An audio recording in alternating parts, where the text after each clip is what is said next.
It's Week 15 of...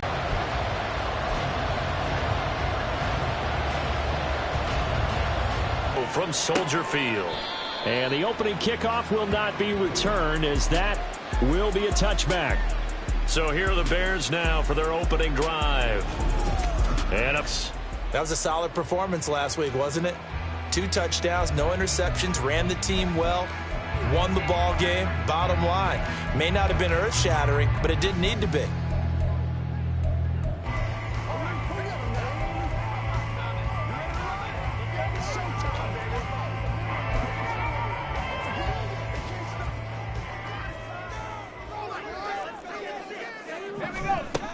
They'll try and start this drive in the air. Now he'll dump it underneath to his running back, complete. And he gets this one just shy of the 40, down at the 39. So from the 39 now, they'll come up on a 1st and 10.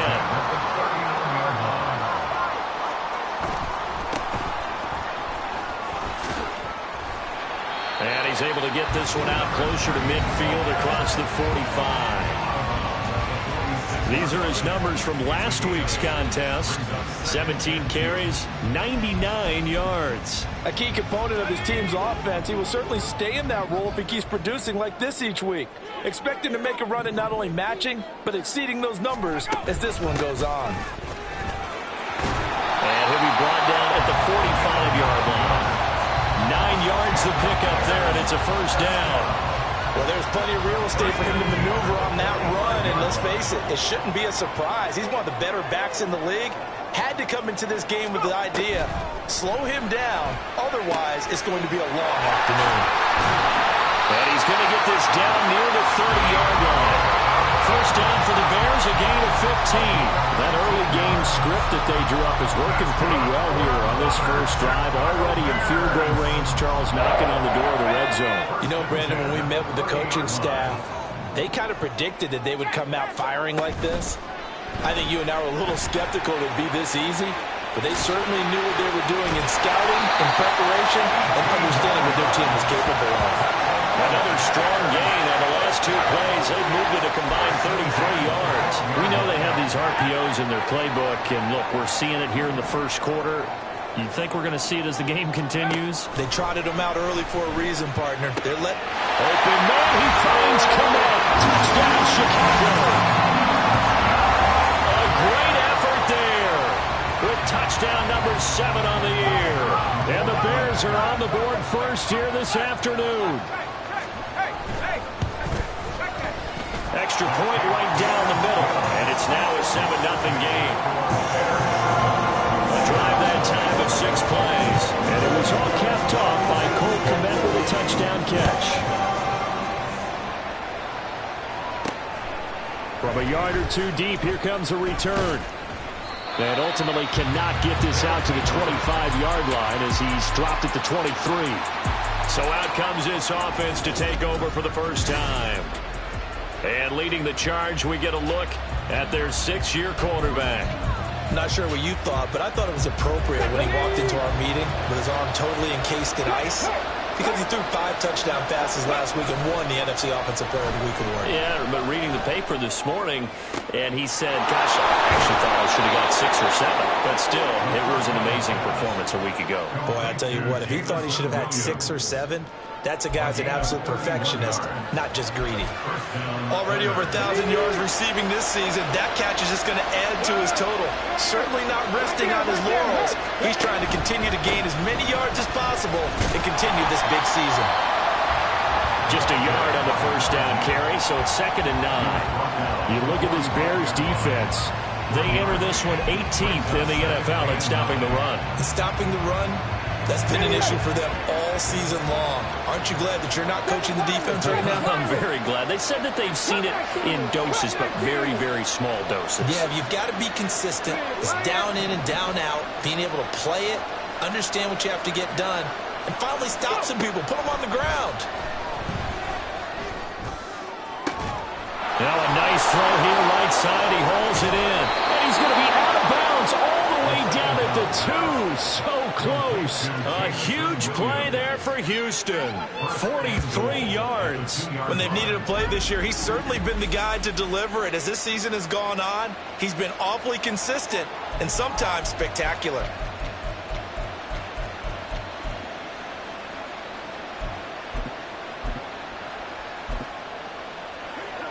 First and goal, and a chance to get that initial touchdown right back.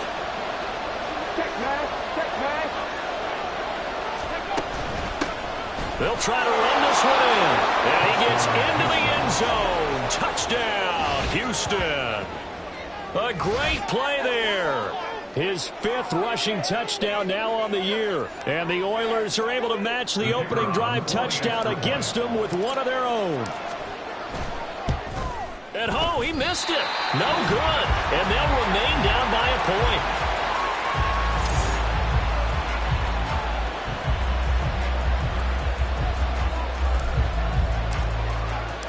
Now he's back out there to boom this one away, maybe with some frustration after the PAT miss. And they'll put up the stop sign there as his guys will get it at the 25. There's the tight end Cole Kmet as he and this offense trot back out onto the field. Well, he's within shouting distance of a 1,000-yard season. Going to need a pretty good finish, though, if he wants to reach that mark. Well, I like how you phrased it, partner. He is within shouting distance. If he stays on this pace, he's got a shot at it. But he needs a big game in there, right, to make sure that he gets it. So you know that during the week, in practice, and look, he asks for the ball all the time anyway. He's really going to ask for the ball and let his quarterback know he's open. And now a throw on first down there, but it's incomplete. These two teams getting a couple of late season tilts this year. Their first meeting was not too long ago, back in week 12. And it was the Bears getting the road victory, so they'll look now to take the season series here at Soldier Field. And they work this well upfield across the 45. A gain there of 21 yards. Someone sharp in this game. I mean, a touchdown pass on the first drive. He comes right back, and he's flinging it around really well here. Really nice throw there to pick up the first down. You kind of just feel a laser focus and confidence about him, and I think we saw that this week, didn't we? Talking to him and the coaches, they felt good about his performance coming up. Yeah, I was really impressed with that last practice we saw when they went through 2-minute drill, when they went through all the different situations. Ball hardly hit the ground, and I thought, yeah, he might be locked in for this one. Calling a gain of 4 on first, and that'll make it second down. But you look at this defense against the pass, just numbers that they haven't liked. Number 30 in the league right now. And I think you're going to see some changes in the offseason, whether it's through the draft, free agency, maybe even both. They definitely need some help in the secondary. From the midfield stripe, they'll look to throw. That'll be pulled in downfield by Collins. A huge play there for Chicago. 46 yards. And Charles, with that completion, I'm told that puts him over 3,000 yards passing now on the campaign. And Brandon, nowadays your leader's usually closer to 5,000 yards on the year, but still, 3,000 yards, a good season. He'll drop to throw. Touchdown! Nico Collins from 4 yards out as his guys are able to extend their lead. The touchdown all set up by the big play one snap before, but they finish it off here with a shorter completion, this time for the score. I like how they stuck with what got them there, right? The big pass play, got the momentum going, right? That's you create it with a play like that, and you come right back with another pass play to finalize things off.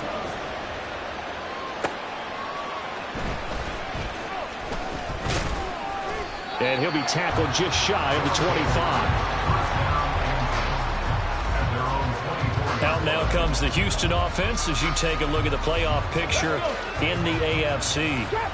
They currently sit one game over 500 thanks to their victory a week ago. Yeah, Charles, they've been really an up-and-down team all year. Do you think that they have enough to get into the playoffs? Well, you did mention they've been up and down all year, so to me, it depends on what week you catch them. When they're at their best, I think they're definitely playoff worthy. But to me, they haven't been able to will bring the intensity week in and week out, and that could be their Achilles heel. A lot of credit to the play caller here. He saw the design in his mind and implemented it. A little zone stretcher here because they started the tight end on the left side of the formation and set him on a crossing route. And this works really well where you can find that space between levels, and they were able to do so for good yardage. So one play, and they're already just shy of midfield. Go, Rick, go! 18 Cardinal. Hurt. Now a handoff running for the middle. And just no chance of turning the corner. He can only get back to the line of scrimmage. 2nd and 10 coming up. 2nd and 10, a very chilly day here, but no snow. And I got to say, if it's going to be this cold, I want snow. You should see Charles' face. He's looking at me like I'm crazy. Now this throw caught left side. And he's going to be out down inside the 20 at the 15. Big yardage after the catch. That one winds up for him on this drive, and these aren't ordinary completions. They're big ones. Yeah, these are the types that make a secondary talk to each other, and not in a good way. Oftentimes pointing fingers. Hey, who's got him? Someone cover it. That type of indecision can open up to even more big plays. After one, 14-6 our score on EA Sports. Ready for the second quarter, and it's our visitors with the football. Line of scrimmage, the 15. It's 1st and 10.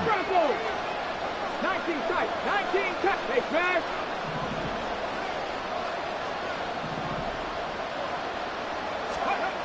They'll set up to throw. Flushed out right. And got his man. It's caught. Touchdown, Houston. Sam Laporta, a 15-yard touchdown grab. And the Oilers have cut the lead back down to 2. This time, the extra point up and good. And the lead is cut to 1 at 14-13.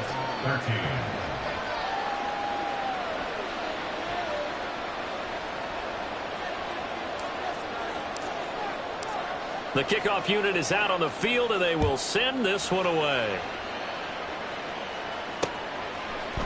And no thought to bring this one out. He'll just go down to a knee, and they'll take over at the 25. And now Chicago getting ready to go as they take the field.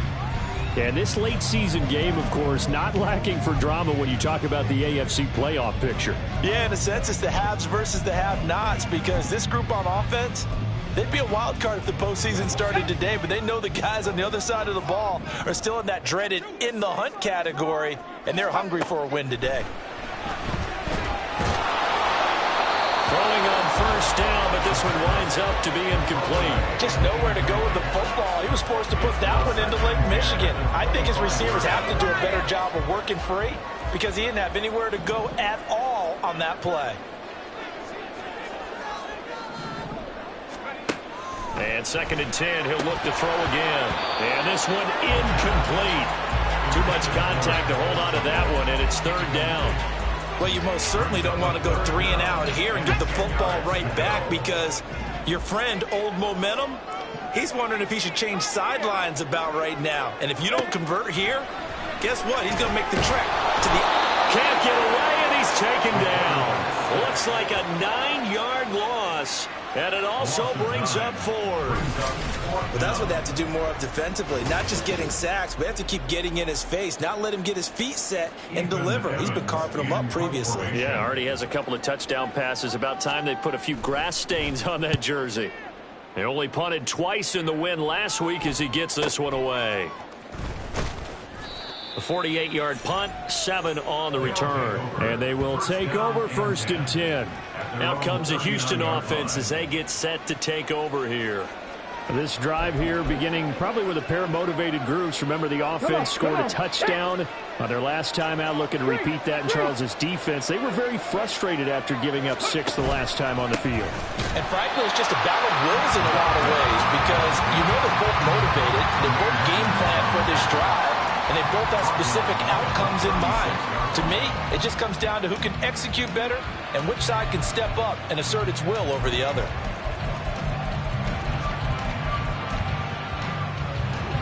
Here we A 3-yard loss to start the drive. They'll look to make that up and then some on 2nd and 13. Pat the street.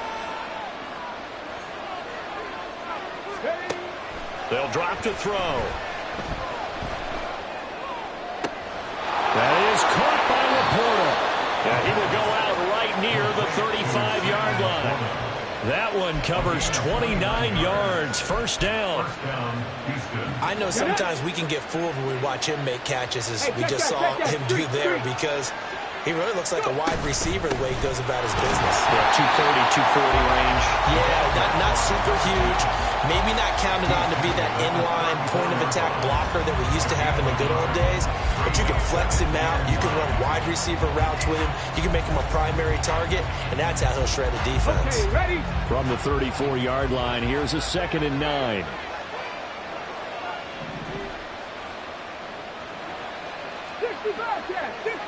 Street.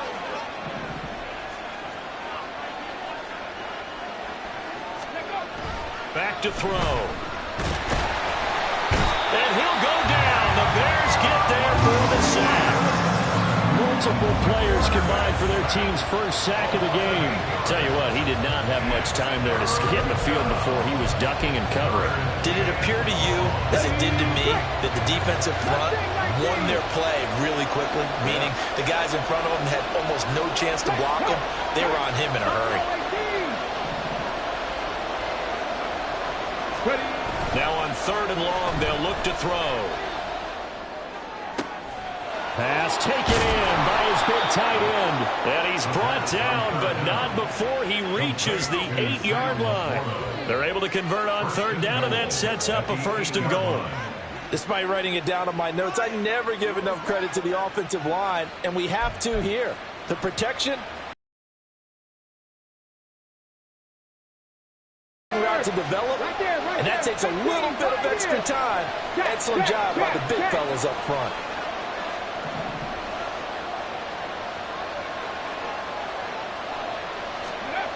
They'll look to throw here.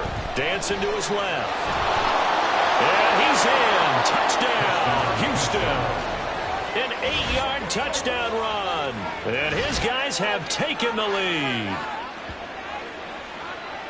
Well, CD, that's his 2nd touchdown already. And how about this offense? 3 drives, 3 touchdowns. An absolute total team effort right now. And let's face it, I don't think he's done. We're still in the first half. There's a lot of time left to go.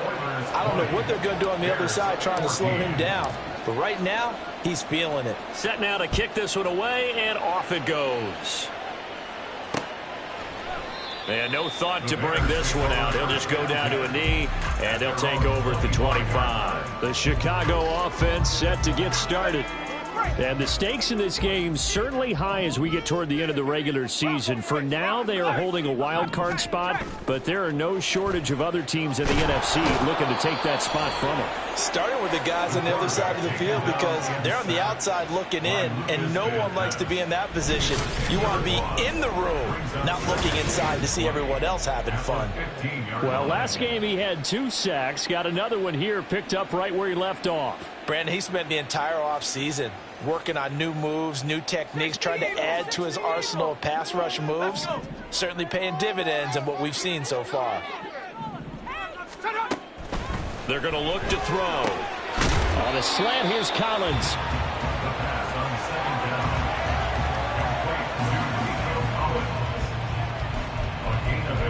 Brings up 3rd and 12.